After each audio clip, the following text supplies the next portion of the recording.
Welcome back to another episode of the Casey Campbell Podcast. Casey Campbell with you, of course. Pleased to be joined by Chad Rhynard of Ionia football, the head coach there. How's it going? Doing well. Excited that the season's underway. We're pretty healthy right now, and practice has been good. It's an exciting time of the year, exciting time to be a Bulldog. All right. So kind of just talk about how this few weeks of practice has gone and really heading into this upcoming year. Yeah, so Monday and Tuesday in Michigan is like helmets only, so it's a lot of install, a lot of teaching stuff, Yeah. A lot of like speed stuff. Thursday and Friday you get to do a little bit more contact, put shoulder pads on.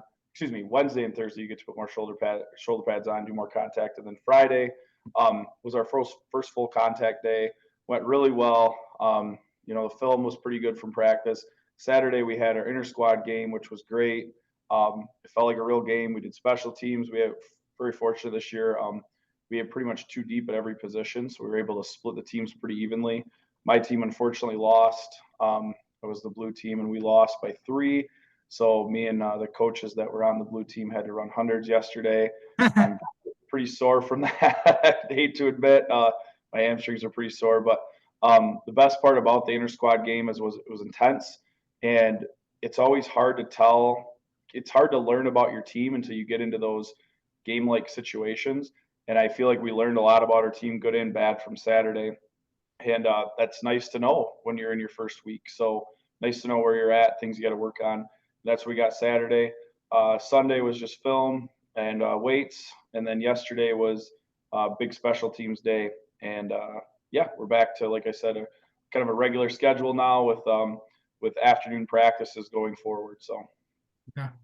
All right. So let's talk about some of the guys that are coming, returning on your team, and some of the guys that are some of the guys to watch, and then let's start with the skill positions with the and then we'll go from there. Cool. Our quarterback is returning. His name's Travis Tucker. He's a phenomenal athlete. Has through the first week improved his decision-making skills drastically from last year. We really struggled to throw the ball last year. We don't throw it a ton as it is, but when we did, we really struggled. I just feel like Travis has matured in his decision-making. And because he is such a good athlete, sometimes decision-making isn't necessarily throwing the ball, it's deciding when to scramble. And I just think he's gotten so much better at that. We returned two brothers, Tyson and Brennan Brownell. Brennan is a senior. Tyson is a junior. They're both kind of our running backs, both kind of split carries last year. Probably will do the same this year. Complement each other pretty well. Brennan is a downhill kid. Tyson is equally as strong, but has a little bit of shake to him as well. So we're pretty excited for them. And then we have a couple slots, Braylon Granger and Spencer Tucker, that we're pretty excited about, that are both juniors, that both were up on varsity last year, sophomores, and are very versatile catching, running the ball. And then, I think what'll be the strength of our team are our two tight ends, Henry Castle and Carter Starks, are both juniors as well. Both were up on varsity last year. And they're big, athletic kids. And I feel like sometimes we're going to have to tone down what we can do with them, because we want to run the ball a lot, and we got athletic tight ends. Man, I feel like there's an infinite number of things you can run with those guys. So super excited about those guys, both blocking and catching the ball. They just give us so much versatility on offense. Again, we can spread them out, and they're a height disadvantage for teams to cover, and we can bring them inside, and they might be our two best blockers as well. So very excited about those two. They just take our offense to a different level in terms of creativity and what we can do. All right. Let's go to alignment. Let's go to the offensive line and defensive line. So O-line, we're not returning any starters that started the majority of the games last year. We have Aiden Wenzel, who will be our only senior on the O-line this year. He did start a couple of games late last year, but it was due to injury. But he does have quite a bit of experience, so I'm not terribly worried about him. I'm excited about the other ones. We actually have some depth with our junior class on the O-line, so I still don't know who our starters are. Some people might say it's a bad thing, but I think in this case it is a good thing, because we've got some great position battles happening right now. for our guard, our center, and our tackle spot remaining, it's not. I would feel comfortable with any of those 8 guys that are battling for that spot. I just don't know which are the 4 best for those positions yet, and so it's fun going to practice because they have to battle every rep. Defensive line, Aiden Wenzel, kind of same situation. Didn't start last year, but got a ton of reps. Um, Carter Starks, who I mentioned on the D line or on the O line, is a tight end. Is going to be a pretty good defensive end. Jonathan Rico, who's a junior, also is a guy who's had a really good first week. Our nose tackle is a returning all conference nose tackle, Hunter Barker, who's a senior. Really, if you saw him, you'd think this kid was like a punter or something. He looks tiny, but he just does he's a wrestler and he acts like when he plays football. He just is. I just call him little Spider-Man in there. He just always is crouching around, crawling around at the nose, and he's always making plays. So, our D line returns some experience, and it's a good group. Good group of kids. All right. Let's go to the linebackers and secondary. So Brennan, who I already mentioned, all conference player last year, linebacker, returning. He'll be a 3-year starter this year. Henry Castle is the middle linebacker. He was all conference last year as well. And then on the other side, we don't know yet. There's a couple guys, Wyatt Arridge, and who's the other one there? Wyatt Arridge and Parker Seidelman, both are juniors, battling for the left final spot. Wyatt is kind of the athletic, really gifted kid, and Parker's just a worker. And Parker will play multiple spots for us on defense. He's just such a coachable kid. He's our kicker too. And then the secondary, we returned 4 of the 5 starters from last year. Braylon Granger, Spencer Tooker, Travis Tucker, and Tyson Brownell are all returning starters from last year. And 3 of those guys are juniors this year, so they're gonna probably be 3-year starters for us. So while we might be a little bit young, junior heavy, there were times last year we started 8 sophomores on defense. So I don't think we're lacking any experience though. So yeah, it's like I said, a lot of experience coming back. I feel like we're ahead of where we were because of that experience last year this time. All right. Okay, so we've talked about one more thing, special teams. Yeah, we lost our kicker, lost our snapper.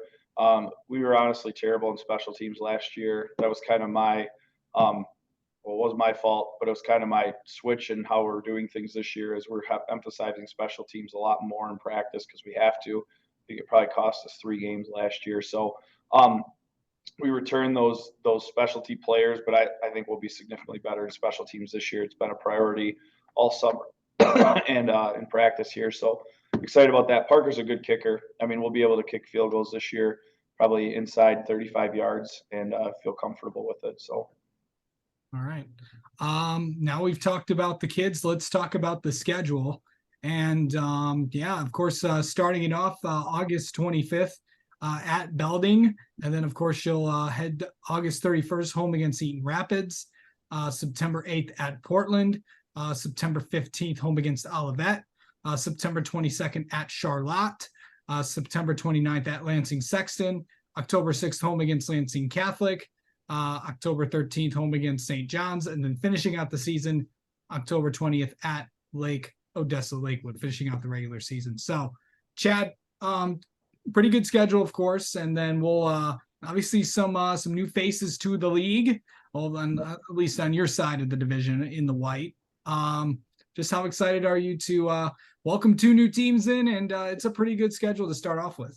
It is. Belding is a great opener. They've played really well the last 2 years against us and took it to us a little bit. So I'm excited for that game. And you got Portland week 3, one of the best small school, or middle of the road school in terms of their size in the state.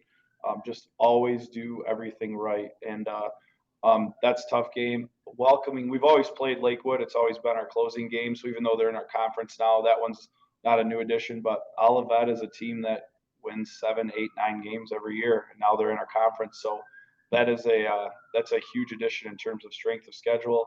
Lansing Catholic won a state title a couple years ago. Charlotte won 8-1 last year. Our conference, I feel like, is absolutely loaded when it comes to football. Sexton is always very athletic. John does a great job there. There just isn't a week off on our schedule. There isn't really that game that you look at and say, well, we can probably have a lousy week of practice and still be okay. I know Eaton Rapids struggled last year, but they have a super athletic young quarterback that, you show up and decide not to play well in any of those games, and you're probably going to get beat. So it's yeah, it's a great schedule in terms of competition. We're going to play in a lot of close, exciting games, I think. Hopefully, we can come out make a couple more plays in the majority of them. But I don't know. It's one of those things where I really hope we stay healthy, because if you get dinged up a little bit with our schedule, it gets real tough real fast. But that's okay. Like, we want to play in those games. We want to play in the competitive games. We don't want to play in the games that we can play poorly and still win. That's not what I want our program to be about. So great schedule for us in terms of competition. We're really excited about it. Again, we'll find out. We'll know after week 1, 2 with Belding. We'll kind of know what kind of team we are, because they are very, very tough openers. So it's exciting though. It's exciting. Yeah. So Chad, talk about the scrimmage this week that you guys are going to, and really, what do you want to see out of in that? Because I know that maybe there's some battles that still have to be sorted out, and then also really, what do you want to see in these next few weeks before that first game against Belding? Yeah. So today and tomorrow, in terms of practice, it's a lot of schematical stuff. Like, it was pretty physical Friday and Saturday for us, and so yesterday was a little bit toned down in terms of physicality. But I want to see us execute today and tomorrow at game speed. Very quick whistle. Everybody will stay up today and tomorrow, but I want to see us execute at a high level at game speed. Everyone can kind of take a false step and then get in the right direction, but I want to see us take those game steps in terms of our footwork and things like that. In the scrimmage, I want to see competition and I want to see effort. That's what I care. At that point, if we don't execute, that's probably on us coaches. Like, we probably aren't doing our job if our kids aren't executing by the scrimmage. I don't think that'll be a problem. My kids have executed pretty well through the first week and a half year of practice. But I want to see competition. To me, you win high school football games with playing harder than the other team. So we got to have 11 guys in the field all the time that are going to play harder than our opponents. So that's what I'm looking for. Are you gonna get downfield to get the block that turns a 12-yard gain into a touchdown? Are you going to push the pile and turn a 3-yard gain into a 5-yard gain? Like, what are you going to do effort wise that separates yourself from everybody else? That's what we're looking for in terms of the scrimmage. We go up to Ithaca. Ithaca's 5 years ago was probably the top small school in the state, winning 4 state titles in a row. So it's a great scrimmage in terms of them. Central Montcalm is usually there, and honestly, Central Montcalm has given us fits at the scrimmage the last couple of years. They always just execute. Like, they look like they're in mid-season form in terms of their execution at the scrimmage. So that'll be good for us. And I don't know who the third team is. Ithaca's coach will send us out something tomorrow and let us know who that third team is. So, but yeah, every year it seems like a pretty good scrimmage for us. We'll play a lot of guys because we have a lot of guys to kind of figure out their role between now and the start of next week. So. All right. Well, Chad, thank you so much for coming on and talking with us, and best of luck to the Bulldogs this coming season. Thank you. Appreciate it very much.